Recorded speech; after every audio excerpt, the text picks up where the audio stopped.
আন্তর্জাতিক টি-20 ক্রিকেটে রোহিরার যুগের পরিসমাপ্তির সাথে সাথে শেষ হয়ে গেল আরও একটি বর্ণোজ্জ্বল অধ্যায়। যে অধ্যায়ের সূচনা হয়েছিল 2009 সালের 10ই ফেব্রুয়ারি শ্রীলঙ্কার কলম্বোতে শ্রীলঙ্কার বিরুদ্ধে, সেই সোনালি অধ্যায়ের পরিসমাপ্তি ঘটল 2024-এর 29শে জুন ওয়েস্ট ইন্ডিজের বার্বাডোজে সাউথ আফ্রিকার বিরুদ্ধে। রবীন্দ্র জাদেজা টি-20 বিশ্বকাপে বিশ্ব চ্যাম্পিয়ন হয়ে রোহিত ও বিরাটের পরে নতুনদের জন্য জায়গা ছেড়ে দিলেন স্যার জাদেজা। ইনস্টাগ্রামে তিনি লিখেছেন, কৃতজ্ঞ হৃদয়ে আমি টি-20 আন্তর্জাতিককে বিদায় জানাই। গর্বের সাথে ছুটতে থাকা অটল ঘোড়ার মতো আমি আমার দেশের জন্য সর্বদা আমার সেরাটা দিয়েছি এবং অন্যান্য ফরম্যাটেও তা করতে থাকব। টি-20 বিশ্বকাপ জেতার স্বপ্ন ছিল আমার টি-20 আন্তর্জাতিক ক্যারিয়ারের শীর্ষস্থান। ধন্যবাদ স্মৃতি, উল্লাস এবং অটল সমর্থনের জন্য। দীর্ঘ 15 বছরের আন্তর্জাতিক টি-20 ক্রিকেটে এই সময়কালে জাদেজা ছিলেন সেরা অলরাউন্ডারদের একজন। যখনই দলের জন্য যেভাবে প্রয়োজন ছিল ঠিক সেভাবেই নিজেকে মেলে ধরেছেন স্যার জাদেজা।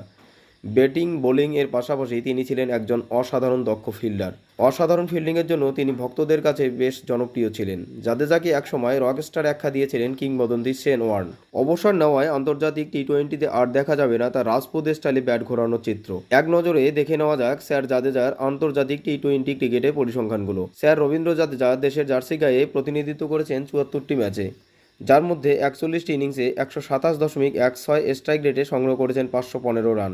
ব্যক্তিগত সর্বোচ্চ ইনিংস বার্মিংহামে ইংল্যান্ডের বিরুদ্ধে 29 বলে অপরাজিত 46 রান, যা কিনা টিম ইন্ডিয়াকে 5 উইকেটে 89 থেকে 8 উইকেটে 170-এ পৌঁছে দেয়। এই বাঁহাতি অর্থোডক্স স্পিনার বল হাতে 71টি ইনিংসে তুলে নিয়েছেন বিপক্ষ দলের 54টি উইকেট। Economy rate 7.13।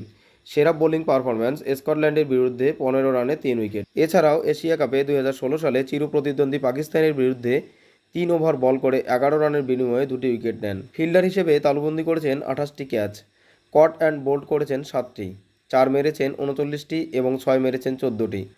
6টি বিশ্বকাপের প্রতিনিধিত্ব করে স্যার জাদেজা মোট 22টি উইকেট এবং 130 রান সংগ্রহ করেছেন।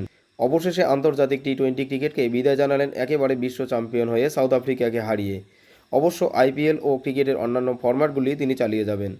ভিডিওটি ভালো লাগলে চ্যানেলটিকে সাবস্ক্রাইব করে পাশে থাকবেন। ধন্যবাদ, ভালো থাকবেন।